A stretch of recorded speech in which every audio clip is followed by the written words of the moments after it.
ഇന്ന് നമ്മളൊരു പനീർ റോസ്റ്റാണ് തയ്യാറാക്കുന്നത്. ഇത് നമുക്ക് ചപ്പാത്തിയുടെ കൂടെ കഴിക്കാൻ പറ്റിയ നല്ലൊരു കോമ്പിനേഷൻ ആയിരിക്കും. അതേപോലെ പെട്ടെന്ന് നമുക്ക് ഉണ്ടാക്കിയെടുക്കാൻ പറ്റുന്ന ഒരു ഡിഷാണ്. അപ്പോൾ നമുക്ക് അതെങ്ങനെയാണ് തയ്യാറാക്കുന്നത് നോക്കാം. അപ്പോൾ നമുക്ക് അതിന് വേണ്ടിയിട്ട് ആദ്യം തന്നെ ഒരു പാൻ എടുക്കാം. അതിലോട്ട് 1 ടേബിൾ സ്പൂൺ എണ്ണ ഒഴിച്ചു കൊടുക്കാം. ഈ എണ്ണ ചൂടാവാനൊന്നും നിൽക്കണ്ട. അതിന് മുമ്പേ തന്നെ ഒരു 1/4 ടീസ്പൂൺ മഞ്ഞൾപ്പൊടി ചേർത്ത് കൊടുക്കാം. 1/2 ടീസ്പൂൺ മുളക് പൊടി ചേർത്ത് കൊടുക്കാം. ഇതിൻ്റെ കൂടെ തന്നെ നമുക്ക് പനീറും കൂടി ചേർത്ത് കൊടുക്കാം. ഞാനിപ്പോൾ 200 ഗ്രാമിൻ്റെ ഒരു പാക്കറ്റാണ് എടുത്തിരിക്കുന്നത്. അത് ഇതേപോലെ ചെറുതായിട്ട് കട്ട് ചെയ്തെടുത്തിട്ടുണ്ട്. ഇനി ഇതിലോട്ട് ആവശ്യത്തിനുള്ള ഉപ്പും കൂടി ചേർത്ത് കൊടുക്കാം.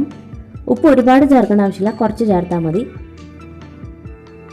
ഇനി ഇതെല്ലാം കൂടിയിട്ട് നന്നായിട്ടൊന്ന് റോസ്റ്റ് ചെയ്തെടുക്കണം. നമ്മൾ റോസ്റ്റ് ചെയ്യുന്ന സമയത്ത് തീ കുറച്ച് മീഡിയം ഫ്ലെയിമിലിട്ട് നമുക്കിത് റോസ്റ്റ് ചെയ്തെടുക്കാം. ഇത് കുറച്ച് സമയം കഴിയുമ്പോഴേക്കും ഇതേപോലെ പനീറിൽ നിന്നും വെള്ളം കുറച്ച് വിട്ട് വരും. അതിനുശേഷം ഇത് നല്ലതുപോലെ ഇത് ഡ്രൈ ആയി കിട്ടും. പിന്നെ ഇതിൻ്റെ നിറം മാറാൻ തുടങ്ങും. അപ്പോൾ ഇതിൻ്റെ നിറം കുറച്ചൊന്ന് മാറുന്ന വരെ നമുക്കിത് റോസ്റ്റ് ചെയ്തെടുക്കാം. ഈ ഒരു നിറം വരണം, അതുവരെ റോസ്റ്റ് ചെയ്യുക. അതിനുശേഷം ഇത് നമുക്കൊരു പ്ലേറ്റിലേക്ക് മാറ്റാം. ഇനി അതേ പാനിലേക്ക് തന്നെ 2 ടേബിൾ സ്പൂൺ എണ്ണ ഒഴിച്ചു കൊടുക്കാം.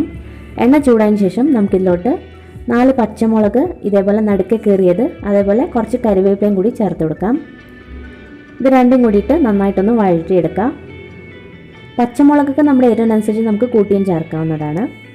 ഇനി നമുക്കിതിലോട്ട് ഒരു വലിയ സവാള ഇതേപോലെ ചെറുതായി കട്ട് ചെയ്തത് കൂടി ചേർത്ത് കൊടുക്കാം. ഈ സവാള നന്നായിട്ട് മൂത്ത് വരണം.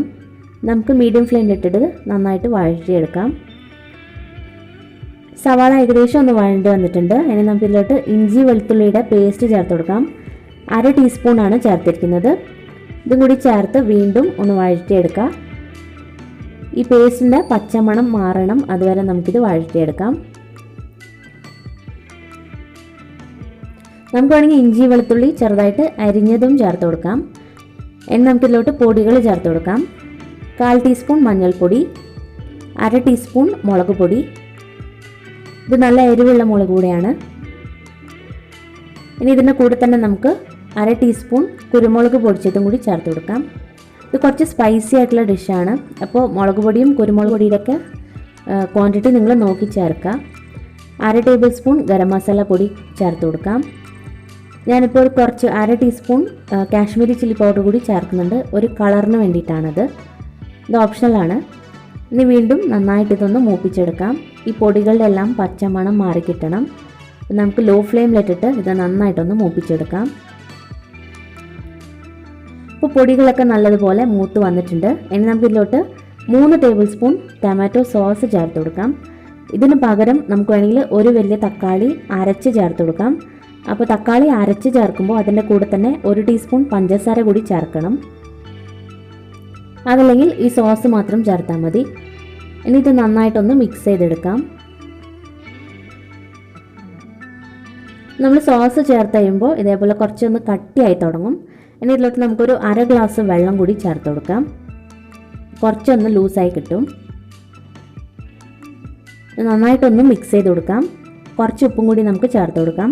നമ്മൾ നേരത്തെ പനീറിലും ഉപ്പ് ചേർത്തിരുന്നു, അപ്പോൾ നമ്മളത് നോക്കിയിട്ട് വേണം ഉപ്പ് ചേർക്കാൻ. പിന്നെ സോസിലും ഉപ്പ് കാണും, അപ്പോൾ അതൊക്കെ നോക്കിയിട്ട് ഉപ്പ് ചേർക്കുക. ഇനി ഇതൊന്ന് തിളച്ച് വരട്ടെ.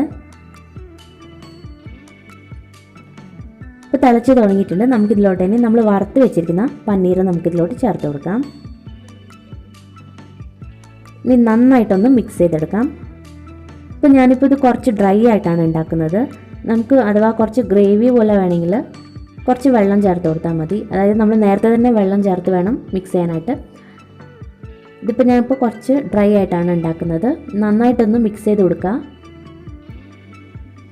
അപ്പോൾ ഇത് നമുക്ക് ചപ്പാത്തിയുടെ കൂടെ കഴിക്കാൻ പറ്റിയ നല്ലൊരു സൈഡ് ഡിഷ് ആയിരിക്കും.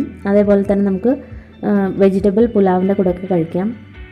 ഇനി അവസാനമായിട്ട് നമുക്കിതിലോട്ട് 1/2 ടീസ്പൂൺ കുരുമുളക് പൊടി കൂടി ചേർത്ത് കൊടുക്കാം. അപ്പോൾ ഇത് ഓപ്ഷണലാണ്. നിങ്ങൾക്ക് നല്ല സ്പൈസി ആയിട്ട് വേണമെങ്കിൽ ഇത് ചേർത്താൽ മതി, അതല്ലെങ്കിൽ അത് ഒഴിവാക്കാം. കുറച്ചും കൂടി കറിവേപ്പില ഈ സമയത്ത് ചേർത്ത് കൊടുക്കാം. ഇനി 2-3 മിനിറ്റ് നേരത്തേക്ക് നമുക്കിത് വീണ്ടും ഒന്ന് വഴറ്റിയെടുക്കാം. അപ്പോൾ ഇതിൻ്റെ കൂടെ നമുക്ക് വേണമെങ്കിൽ ക്യാപ്സിക്കം ചേർക്കാം.